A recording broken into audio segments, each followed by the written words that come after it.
بسم الله الرحمن الرحيم اقرأ باسم ربك الذي خلق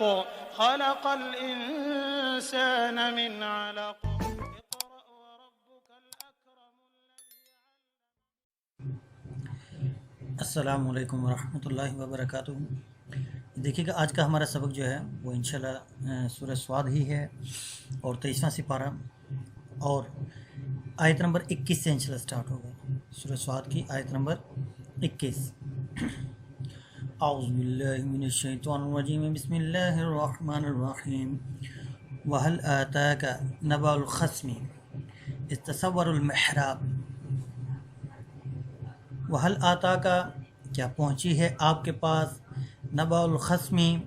جھگڑا کرنے والوں کی اطلاع، استصور المحراب جب وہ داخل ہو گئے محراب میں، اذ دخلوا علی داؤد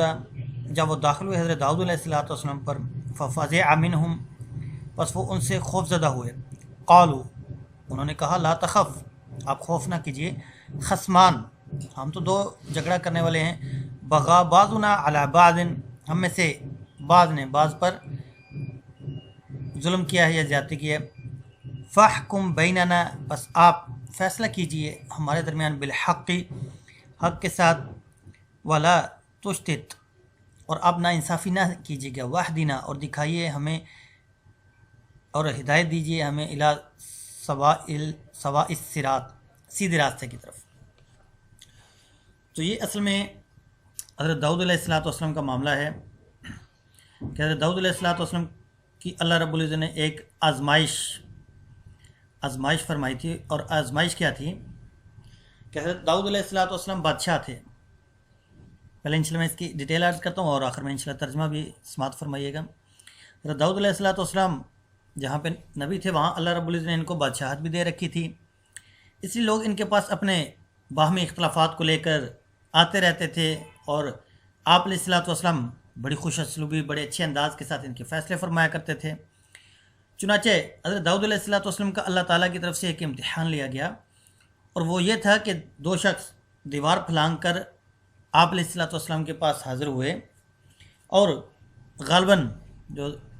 اکثر کی رائے وہ یہی ہے کہ یہ دونوں فرشتے تھے جو انسانی شکل میں آئے، کیونکہ ان کی جو عبادت گاہ تھی اس کے محراب کی یا ان کی جو مسجد تھی اس کی دیواریں اتنی بلند تھیں کہ آدمی آسانی سے ممکن نہیں تھا کہ اس کو پھلانگ کے آ سکے۔ تو یہ جو آئے تو اس کا مطلب یہ ہے کہ یہ کوئی فرشتے ہی تھے، ورنہ انسان کے لیے یہ دیواریں پھلانگنا ممکن نہیں تھا۔ اب ان کو دیکھ کے حضرت داؤد علیہ السلام تھوڑے حیران ہوئے اور تھوڑے پریشان بھی ہو گئے، لیکن انہوں نے کہا کہ آپ بالکل بھی گھبرائیں نہیں، ہم کسی اور غرض سے نہیں آئے، بلکہ ہمارا مقصد جو ہے جیسے بعد آدمی بیٹھا ہو اپنی عبادت گاہ میں بڑی یکسوئی کے ساتھ عبادت کر رہا ہو، اچانک چھلانگیں لگے اور دو بندے اندر، تو بندہ گھبرا جائے گا، بھائی پتہ نہیں کون آ گئے ہیں، مجھے قتل کرنے لگے ہیں، کچھ چوری کرنے لگے ہیں، ڈاکہ مارنے لگے ہیں، کیا معاملہ ہے۔ تو انہوں نے اطمینان دلایا کہ آپ گھبرائیں نہیں، ہمارے یہاں پہ حاضر ہونے کے جو مقصد ہے وہ صرف یہ ہے کہ آپ ہم دونوں کے درمیان ایک جھگڑا ہو گیا ہے، اس میں آپ فیصلہ فرما دیجئے۔ اب جھگڑا کیا تھا؟ جھگڑا یہ تھا کہ یہ دونوں ساتھی تھے، اور ان میں سے جو ایک تھا اس کے پاس 99 بکریاں موجود تھیں، اور جو دوسرا ہے اس کے پاس صرف ایک تھی۔ اب جو 99 والا تھا وہ یہ چاہتا تھا کہ جس کے پاس ایک بکری ہے وہ ایک بکری بھی مجھے دے دے، اور اس کے ساتھ زور زبردستی اور اس کے پاس ذرا بولنے کا انداز یا اپنے بات کو دلائل کے ساتھ ثابت کرنے کا اس کے پاس فن تھا۔ اب ضروری نہیں ہوتا کہ ہر وقت جو ہے وہ جو صحیح بات اپنے بیان نہیں کر پا رہا وہ حق پر ہی نہیں ہے، وہ باطل پر ہے۔ بسا اوقات باطل والے بھی اتنے زبردست انداز میں اپنی بات کو پیش کرتے ہیں دلائل کے ساتھ، اور ایسے بنا سوار کے اس واقعے کو یا بات کو کہ سننے والے کو لگتا ہے کہ شاید یہی سچے ہیں۔ تو یہ ان کی زبان کی تیزی ہوتی ہے، ہو سکتا ہے دوسرا آدمی سچا ہو لیکن اس کی زبان اتنی تیز نہ ہو۔ تو اب وہ بھی اسی طرح اس کو زور زبردستی اور اپنی زبان کی تیزی کو بنیاد بنا کے اس سے وہ ایک بکری بھی لینا چاہتا تھا۔ تو حضرت داؤد علیہ السلام نے فرمایا کہ یقیناً یہ تو بہت بڑا ظلم اور زیادتی ہے، اور عمومی طور پہ جو اس طرح شرکا ہوتے ہیں آپس میں پارٹنر ہوتے ہیں وہ ایک دوسرے پہ ایسا ظلم کیا کرتے ہیں۔ اب حضرت داؤد علیہ السلام نے جو فیصلہ تو کر دیا، لیکن فوراً ہی حضرت داؤد علیہ السلام کو یہ بات سمجھ میں آ گئی کہ یہ صرف محض فیصلہ نہیں تھا، بلکہ یہ تو اللہ رب العزت نے حضرت داؤد علیہ السلام کا امتحان لیا ہے۔ اب وہ امتحان کیا تھا ذرا وہ سنیے گا۔ بنی اسرائیل کے اندر اس بات کی اجازت تھی کہ اگر آپ یعنی کہ کسی ایک شخص کو کسی دوسرے کی بیوی اگر پسند آ جاتی تو وہ اس کے شوہر کے ساتھ معاملہ طے کر لیتا، کوئی بھی معاملہ کسی قسم کا بھی معاملات اس کے ساتھ طے کر کے، مثلا 1 لاکھ لے لو، 10 لاکھ لے لو، 5 لاکھ لے لو، جو بھی آپس میں معاملات، یا یہ بکریاں اتنی لے لو یا ایسا کر لو، ان کے مطلب کہ کسی طرح سے بھی ان کے آپس میں درمیان اگر ڈیل ہو جاتی تو اس ڈیل کے نتیجے میں وہ اپنی بیوی کو طلاق دے دیتا اور دوسرا آدمی جو تھا وہ اس کی بیوی کے ساتھ نکاح کر لیتا۔ تو چنانچہ حضرت داؤد علیہ السلام کی فوج میں ایک سپاہی تھا، حضرت داؤد علیہ السلام نے بھی اس کے ساتھ کچھ اسی طرح کا معاملہ کیا۔ حضرت داؤد علیہ السلام کو اس سپاہی کی بیوی پسند آ گئی تو حضرت داؤد علیہ السلام نے اس سپاہی کے ساتھ بھی اسی طرح کا معاملہ کیا۔ چنانچہ وہ معاملہ پورا ہونے پر اس سپاہی نے اپنی بیوی کو طلاق دی، حضرت داؤد علیہ السلام نے اس کے ساتھ نکاح کر لیا، اور یہی وہ عورت تھی، اس سپاہی کی جو بیوی، جو پہلے سپاہی کی بیوی تھی، جس سے حضرت سلیمان علیہ السلام پیدا ہوئے۔ اب یہ عمل بنی اسرائیل کی شریعت میں یا اس وقت کی احکامات کے، اللہ کے احکامات جو تھے ان کے روح سے تو بالکل ٹھیک تھا، اس میں کوئی گناہ نہیں تھا۔ حضرت داؤد علیہ السلام نے اس میں کوئی گناہ یا کوئی ایسا معاملہ نہیں کیا تھا، بالکل ایک جائز عمل تھا۔ البتہ ایک نبی ہونے کی حیثیت سے یہ بات ایک پیغمبر کے شائع نشاں نہیں تھی کہ وہ اس قسم کا کوئی معاملہ کرتا، اس لیے ان سے یہ امتحان لیا گیا، اور اس امتحان کے ذریعے ان کو متنبہ کیا گیا کہ آپ نے یہ جو معاملہ کیا ہے یہ بھی آپ کے شائع نشاں معاملہ نہیں ہے۔ ٹھیک ہے، ہم اس کو ظلم سے تعبیر نہیں کریں گے، بلکہ حضرت داؤد علیہ السلام کی شان کے موافق، شان کے مطابق یہ معاملہ نہیں تھا، اس لیے اللہ رب العزت نے آپ سے یہ امتحان لیا۔ اور یہی جو میں نے ابھی ڈیٹیل عرض کی ہے، یہی حضرت عبداللہ بن مسعود اور حضرت عبداللہ ابن عباس رضی اللہ تعالی عنہما جیسے بڑے اکابر صحابہ سے بھی یہی منقول ہے۔ اس کے علاوہ جو باتیں نقل کی جاتی ہیں کہ انہوں نے اس سپاہی کو جو تھا وہ اگلے مورچوں پہ بھیج دیا، اور اگلے مورچوں میں بھیجنے کے بعد اس کو مروا دیا، یعنی کہ جیسے پتہ ایک جو سپاہی ہے اس نے لڑنا ہے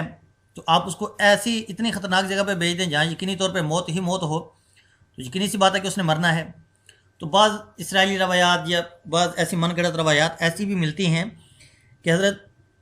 داؤد علیہ السلام نے اس سپاہی کو ایسے خطرناک جگہ پہ بھیجا تھا کہ جہاں پہ یقینی تھا کہ اس کی موت ہونی ہے، کہ وہاں سے اس نے زندہ واپس نہیں آنا۔ تو ایسی کوئی بھی بات جو ہے وہ حقیقت پر مبنی نہیں ہے، بلکہ وہ کچھ من گھڑت یا اسرائیلی روایات ہی ہیں جن کی بنیاد پہ ایسے معاملات کیے گئے، حقیقت کا ان کے ساتھ کوئی تعلق نہیں ہے۔ حقیقت وہی ہے جو میں نے عرض کر دی، اور اس طرح کی جو روایات ہیں کہ اس کو آگے بھیجا، پھر اس کو مروا کے پھر اس کی بیوی کے ساتھ حضرت حضرت داؤد علیہ السلام نے نکاح کیا، ایسا کوئی معاملہ نہیں ہے۔ جی اب دیکھیے گا ایک دفعہ ترجمہ۔ وَهَلْ آتَاكَ نَبَأُ الْخَصْمِ، کیا پہنچی آپ تک اطلاع یا خبر دو جھگڑا کرنے والوں کی، استصور المحراب، جب وہ دیوار پھلانگ کے داخل ہوئے محراب میں، اس داخل ہو جب وہ داخل ہوئے الی داؤد، داؤد علیہ السلام پر، یعنی کہ داؤد علیہ السلام کے پاس آئے، ففزع منہم، پس گھبرا گئے حضرت داؤد علیہ السلام ان سے، قالو، تو انہوں نے کہا، لا تخف، آپ گھبرائیں نہ، یعنی کہ وہ جو 2 آدمی تھے جب حضرت داؤد علیہ السلام کے پاس پہنچے تو حضرت داؤد علیہ السلام گھبرا گئے کہ یہ کیسے اندر آ گئے۔ قالو لا تخف، فرمایا کہ آپ بالکل نہ گھبرائیں، خصمانی، ہم 2 جھگڑا کرنے والے ہیں، یعنی کہ ہمارے مابین جھگڑا ہو گیا ہے، بغا بعضنا علی بعض، ہم میں سے بعض یعنی کہ ایک نے دوسرے کے اوپر کوئی زیادتی کی ہے، فحکم بیننا بالحق، پس فحکم، آپ فیصلہ کیجئے، بیننا، ہمارے درمیان، بالحق، حق کے ساتھ، ولا تشتت، اور نہ انصافی کیجئے، واہدنا الی سواء الصراط، اور ہمیں ہدایت کیجئے یا ہمیں دکھائیے سیدھا راستہ، انا ھذا اخی، ایک ان میں سے بولا کہ انا ھذا اخی، بے شک یہ میرا بھائی ہے، لہو 99 نعجۃ، اس کے لیے ہیں 99، یعنی کہ 9 اور 90، 99 و 99 نعجۃ، اور 90، اس کے لیے ہیں 9 اور 90، یعنی کہ 99 دمبیاں یا بکریاں، والیہ نعجۃ واحدۃ، اور میرے لیے بس ایک بکری یا ایک دمبی، فقال، پس یہ کہتا ہے، اکفلنیہا، بس تم اسے ملا دو، ان کے مجھے یہ کہہ رہا ہے کہ ان کو بھی میری بکریوں کے ساتھ ملا دو، وَأَذَّنِي فِي الْخِطَاب، اور یہ میرے پہ غالب بھی آ جاتا ہے خطاب گفتگو میں، ان کی زور زبردستی ایسا معاملہ کروا بھی رہا ہے۔ قال، حضرت داؤد علیہ السلام نے فرمایا، لقد ظلمك، تحقیق آپ نے ظلم کیا، بسؤالی ناجاتک الی نعاجہ، اس کی ایک بکری کو اپنی بکریوں کے ساتھ ملانے کا سوال کر کے یا ڈیمانڈ کر کے یا مطالبہ کر کے آپ نے یقیناً ظلم کیا ہے۔ ان کثیرا من الخلطاء، بے شک بہت زیادہ پارٹنرز یا شرکا، خلطائی شرکا، لا یبغی بعضهم علی بعض، پس وہ بعض پر کیا کرتے ہیں، ظلم ہی کیا کرتے ہیں، الا الذین آمنوا، مگر وہ لوگ جو ایمان لائے، وعملوا الصالحات، اور نیک اعمال کرتا رہے، وقلیل ما هم، بس ان میں سے تھوڑے ہی ہیں۔ کیا مطلب کہ حضرت سلیمان علیہ السلام نے فرمایا کہ اکثر جو آپس میں پارٹنر ہوتے ہیں، شراکت داری جن کی ہوتی ہے کسی بھی کاروبار میں یا کسی بھی معاملے میں، ان میں اکثر بعض پر ظلم ہی کر رہے ہوتے ہیں، لیکن الا الذین آمنوا وعملوا الصالحات وقلیل ما هم، بہت تھوڑے ہی ہیں جو ایمان لاتے ہیں اور نیک اعمال کرتے ہیں، اور اس قسم کے ظلم کرنے والے وہ بہت تھوڑے ہیں۔ وظن داؤد، پس گمان کیا حضرت داؤد علیہ السلام نے،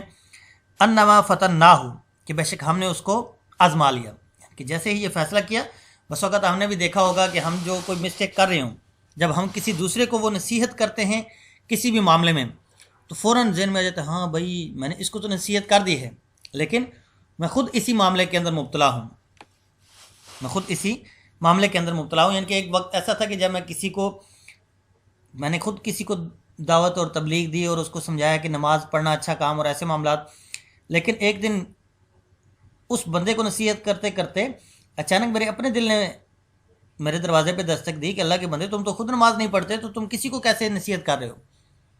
یعنی کہ وہ جو ٹرننگ پوائنٹ تھا میرا زندگی کا، وہ دعوت اور وہ تبلیغ بنی کہ جب میں نے اس بندے کو نصیحت کی تو اچانک میرے اپنے دل پہ ضرب لگی کہ میں اس کو تو نصیحت کر رہا ہوں، لیکن میرا اپنا معاملہ جو ہے وہ بھی تو کچھ ایسا ہی ہے، میں خود بھی تو نماز نہیں پڑھ رہا۔ اسی طرح وظن داؤد، جب داؤد علیہ السلام نے فوراً گمان کیا، انما فتناہ، کہ بے شک ہم نے ان کو آزما لیا ہے، کہ اچھا یہ تو بھائی میں نے بھی تو اس سپاہی کی بیوی کو کہا کہ آپ طلاق دو اور میں اس کے ساتھ نکاح کرنا چاہتا ہوں، اس کی ایک ہی بیوی تھی اور داؤد علیہ السلام کے پاس شاید اس سے پہلے اور بھی بیویاں، تو فوراً ان کو خیال آ گیا کہ اچھا جیسے یہ ظلم ہے تو ویسے وہ بھی میری شاہ معاملہ نہیں ہے۔ فاستغفر ربہ، پس انہوں نے مغفرت طلب کی ہے اپنے رب سے، وخر راکعا واناب، وخر راکعا، پس وہ گر گئے سجدے میں، واناب، اور رجوع کرنے لگے۔ تو یہ آیت سجدہ ہے، آیت سجدہ سننے سے بھی اور اس کی تلاوت کرنے سے بھی سجدہ واجب ہو جاتا ہے۔ تو ظاہر سی بات ہے جب میں نے اس کی تلاوت کی آپ سب نے سنا تو آپ سب پہ بھی سجدہ واجب ہو گیا۔ اب یہ سجدہ ہم نے فی الفور، جیسے ہی موقع ملے، یعنی کہ جلد از جلد ہم نے اس کو ادا کرنا ہے۔ فغفرنا لہ ذالک، بس ہم نے اس معاملے میں ان کی مغفرت کی یا ان کے ساتھ آسانی والا معاملہ کیا۔ وَإِنَّ لَهُ عِنْدَنَا لَزُلْفَىٰ، بے شک وہ ہمارے نزدیک بڑے اونچے مرتبے والے، وحسن مآب، اور اونچے مقام والے تھے، کہ ہمارے نزدیک وہ بڑے اچھے اور اونچے مقام والے آدمی تھے۔ یا داؤد، اے داؤد علیہ السلام۔ اب یہاں تک تو یہ معاملہ گزر گیا۔ اب آگے حضرت داؤد علیہ السلام کو اللہ رب نے مخاطب فرمایا اور کہا، یا داؤد، اے داؤد، ان جعلناک خلیفۃ فی الارض، بے شک ہم نے جعلناک بنایا ہے آپ کو خلیفہ فی الارض، زمین میں، فاحکم بین الناس بالحق، پس آپ فیصلہ کیجئے لوگوں کے درمیان انصاف پر مبنی، حق کے ساتھ، ولا تتبع الہوا، اور نہ پیروی کیجئے اپنی خواہشات کی، فیضلک عن سبیل اللہ، پس وہ خواہشات گمراہ کر دیں آپ کو اللہ کے راستے سے۔ اب یہاں اس آیت میں اللہ رب العزت جو ہے وہ حضرت داؤد علیہ السلام کو گویا کہ براہ راست مخاطب کر کے حضرت داؤد علیہ السلام سے اللہ رب العزت گفتگو فرما رہے ہیں کہ اے داؤد، بے شک ہم نے تو آپ کو اس زمین میں خلیفہ بنایا ہے، آپ بس لوگوں کے درمیان انصاف پر مبنی فیصلہ کیجئے اور اپنی خواہشات کے تابع نہ ہو جائیے. یہ خواہشات جو ہیں وہ تو اللہ کے راستے سے ہٹا دیتی ہیں. وَيُضِلَّكَ عَن سَبِيلِ اللَّهِ، کہ وہ ہٹا نہ دے آپ کو اللہ کے راستے سے. ان الذین یضلون عن سبیل اللہ، بے شک وہ لوگ یضلون جو بھٹک گئے، عن سبیل اللہ اللہ کے راستے سے، لہم عذاب شدید، بے شک ان کے لیے ہے دردناک عذاب، بما نسوا، جو وہ بھول گئے، یوم الحساب، آخرت کے دن کو. یعنی کہ اگر وہ آخرت اللہ کے راستے سے ہٹ گئے اور اللہ کے راستے کو انہوں نے چھوڑ دیا تو اس کا مطلب یہ ہے کہ وہ آخرت کے دن ہی کو بھول گئے ہیں. کہ ظاہر سی بات ہے جب کسی کو پتہ ہوگا کہ بھائی میں نے مرنا ہے اور مرنے کے بعد میں نے اللہ کے سامنے پیش ہونا ہے اور حساب کتاب وہ سارے معاملات ہونے ہیں، تو یقینی سی بات ہے کوئی بھی چور ہے وہ چوری نہیں کرے گا، رشوت لینے والا رشوت نہیں لے گا، قتل کرنے والا قتل نہیں کرے گا، کسی کا حق مارنے والا حق نہیں مارے گا. کہ وجہ کیا ہے کہ اب اس کو پتہ ہے کہ بھائی میں نے اللہ کے سامنے پیش ہونا ہے اور میں نے اللہ کے سامنے حساب دینا ہے. تو اب یہاں تک ہمارا یہ آج کا سبق ہے. انشاءاللہ اللہ رب العزت نے چاہا تو کل ایک نئے سبق کے ساتھ دوبارہ ملاقات ہوگی. تب تک دعا میں یاد رکھیے گا. السلام علیکم ورحمۃ اللہ وبرکاتہ.